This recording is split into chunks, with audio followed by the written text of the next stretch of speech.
Patay ang usa ka habal-habal driver human gidunggab sa iyang kapwa habal-habal driver sa Barangay Tibungko sa Davao City.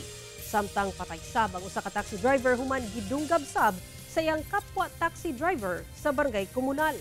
Nakaalerto si Argil Relator. Sama dinunggaban sa tuong bahin sa Dughan ug Ilok ang mitapos sa kinabuhi sa 26 anyos nga lalaking habal-habal driver. Human siya gidunggab sa 29 anyos nga lalaking kapwa driver rasab sa Barangay Tibungko, Davao City, alas 11:30 Martes sa gabi. Sumala sa kapulisan, naghulat matud pa og pasahero ang biktima diyang miabot ang suspect og nagkalali sila sa wala pa masutang hinungdan. Misangko kini sa pagpanunggab sa suspect ngadto sa biktima. Dead on arrival sa ospital ang biktima. Daan nga bangi tali sa biktima og suspect ang ginalantaw nga motibo sa pagpanunggab. Misibat ang suspect apan nadakpan ra gihapon kini pagkaugma sa buntag sa Barangay Mudyang. Wala pa siya ipahayag.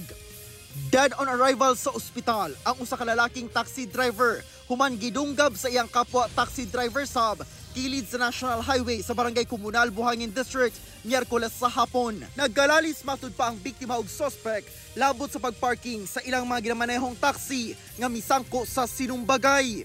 Gidunggab sa suspect ang biktima gamit ang tari sa makadaghang higayon. Gilayong na aresto sa lugar ang 36 anyos nga suspect. Nakuha siyang posisyon ang tari nga gigamit sa krimen. Kasong homicide ang atubangon sa suspect nga walay pahayag. Sama dinunggaban sa lawas ang nahiaguman sa 33 anyos nga lalaki human gidunggab sa walang paa. Ang suspect ang iyang 38 anyos nga lalaking silingan sa Purok 6 Barangay Komunal, Huwebes sa kadlawon. Nagkalalis tali sa iyang silingan ang suspect nga giingong hubog. Gisulayan og uwang sa biktima ang panaglalis apan siya na hinuon ang gidunggab sa suspect.